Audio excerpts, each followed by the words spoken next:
السلام علیکم۔ آج ہم شاہ ولی اللہ کی الفوز الکبیر کتاب ہے اس پر بات کریں گے۔ یہ کتاب علوم القرآن کے حوالے سے ایک بہت اہم کتاب ہے۔ اس کتاب کے 5 ابواب ہیں۔ آج ہم پہلے باب پر بات کریں گے۔ ویسے میں آپ کو 5 ابواب کے نام بتاؤں گی۔ سب سے پہلا باب علوم پنجگانہ کے نام سے مشہور ہے۔ اس میں پہلے علم الاحکام، پھر مقاسمہ جس میں 4 قسم کے گروہوں کا ذکر ہے: مشرکین، منافقین، یہود و نصارہ، پھر تذکیر بآلاء اللہ، پھر بأیام اللہ، پھر تذکیر بالموت وما بعد الموت۔ دوسرا ہے قرآن فہمی کی مشکلات۔ تیسرے باب کا نام ہے اسلوب قرآن حکیم کا ذکر۔ چوتھا فنون تفسیر اور صحابہ اور تابعین کے تفسیر میں اختلافات۔ پانچواں فتح الخبیر کے نام سے مشہور ہے۔ سب سے پہلے علوم پنجگانہ میں نمبر 1 علم الاحکام۔ علم الاحکام کیا ہے کہ قرآن مجید میں انسانوں کی فلاح کے لیے جو احکام بیان کیے گئے ہیں ان کا جاننا علم الاحکام کہلاتا ہے۔ شاہ ولی اللہ نے علم الاحکام کی تقسیم اس طرح فرمائی ہے: نمبر 1 واجب، ہر وہ کام جو بندے کے لیے لازم قرار دیا گیا ہو اور اس کے چھوڑنے پر گناہ ہوتا ہے، جیسے نماز، روزہ، زکوٰۃ۔ نمبر 2 مندوب، جسے ہم مستحب بھی کہتے ہیں، کرنے پر ثواب لیکن چھوڑنے پر گناہ نہیں ہے، جیسے اشراق کے نفل پڑھنا، اگر پڑھیں گے تو ثواب ہوگا، نہیں پڑھیں گے تو گناہ نہیں ہوگا۔ نمبر 3 مباح، ثواب بھی نہیں ہوگا اور نہ کرنے پر گناہ بھی نہیں ہوگا، جیسے نماز جمعہ کے بعد دکان کھولنا۔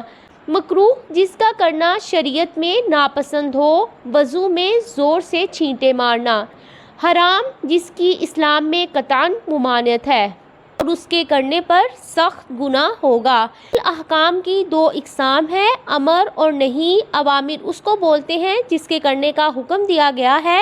نواہی ایسے کام جس کے ذریعے کسی کام سے منع کیا گیا ہو۔ علم المقاسمہ، مقاسمہ سے کیا مراد ہے؟ دشمنی۔ علم مقاسمہ بحث و تکرار کرنے کا علم ہے۔ قرآن مجید میں 4 قسم کے لوگوں سے مقاسمہ کیا گیا ہے: نمبر 1 مشرکین، نمبر 2 یہود، نمبر 3 نصارہ، منافقین۔ مقاسمہ بھی 2 طرح سے کیا گیا ہے: نمبر 1 ان کے غلط عقائد کی تردید کرنا، نمبر 2 ان کے شکوک و شبہات کا جواب دینا۔ سب سے پہلے ہم مشرکین کے بارے میں پڑھیں گے۔ رسول اللہ صلی اللہ علیہ وسلم نے اپنی دعوت کا جس کو سب سے پہلے مخاطب بنایا تھا وہ مشرکین تھے۔ یہ اسماعیل کی اولاد میں سے تھے۔ ابراہیم کے بڑے بیٹے جو تھے وہ اسماعیل علیہ السلام تھے۔ مشرکین اپنے آپ کو حنیف کہتے تھے کیونکہ وہ اپنے آپ کو ابراہیم علیہ السلام کے ساتھ نسبت دیتے تھے۔ مشرکین شرک، تشبیہ، تحریف اور آخرت کا انکار اور رسالت کو تسلیم نہیں کرتے تھے۔ سب سے پہلا شرک کیا ہے کہ اللہ تعالیٰ کی صفات کو دوسروں کے ساتھ منسوب کرنا، کہ کوئی اور بھی علم غیب رکھتا ہے، کوئی اور بھی شفا دے سکتا ہے۔ نمبر 2 تشبیہ، کہ انسانی صفات کو اللہ تعالیٰ کی طرف منسوب کرنا۔ مشرکین کہتے تھے کہ فرشتے اللہ تعالیٰ کی بیٹیاں ہیں، نعوذ باللہ۔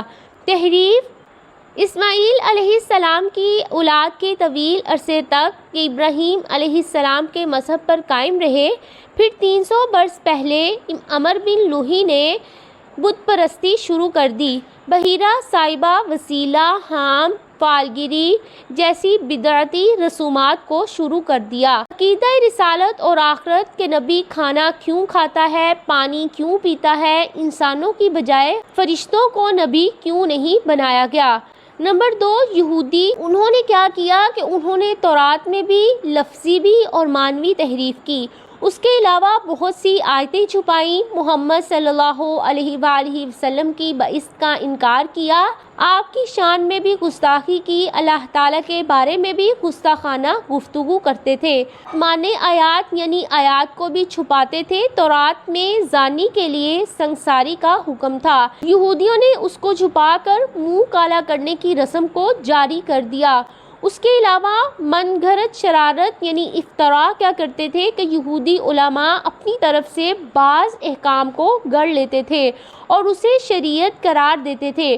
ان کے علماء جو چیز حلال کہتے تھے وہ اس کو حلال کہتے تھے، اور جو چیز حرام ہوتی تھی وہ ان کے نزدیک حرام ہو جاتی تھی۔ اس کے علاوہ یہودیوں نے عیسیٰ علیہ السلام کی نبوت کا انکار کیا۔ یہودیوں نے نبوت محمدی کا انکار کیوں کیا تھا؟ یہودیوں کا دعویٰ تھا کہ سب سے پہلے انہوں نے دعویٰ کیا کہ انبیاء کا ایک ہی دین ہونے کے باوجود شریعتوں میں فرق ہونا۔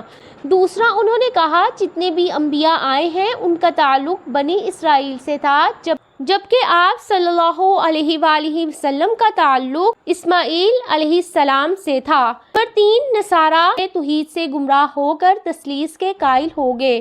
اقانیم ثلاثہ کے خدا کو 3 چیزوں کا مرکب قرار دیتے ہیں، کبھی خدا کو 3 چیزوں کا مرکب اور کبھی ایک دوسرے سے مختلف۔ قرآن جو ہے وہ حضرت عیسیٰ علیہ السلام کی بشریت کو دلائل سے ثابت کرتا ہے کہ آدم بھی تو بن باپ کے پیدا ہوئے تھے۔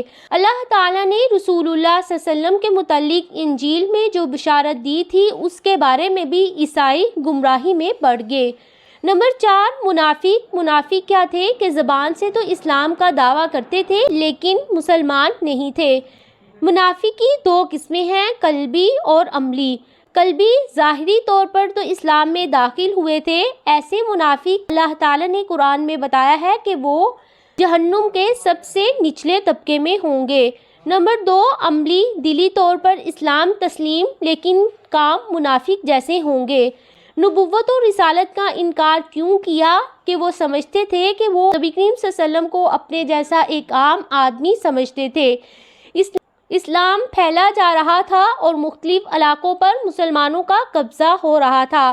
منافقین کو مشکل ہو رہی تھی کہ ایک نبی کے عام بادشاہ کے درمیان کس طرح فرق محسوس کریں۔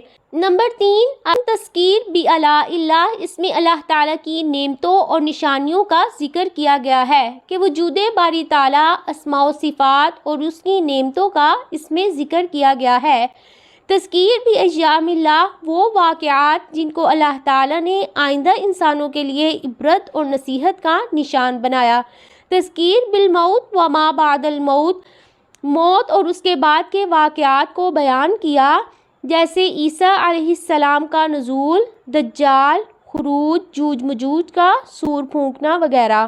یہ تھا پہلا باب جس کے بارے میں ہم نے آج پڑھا۔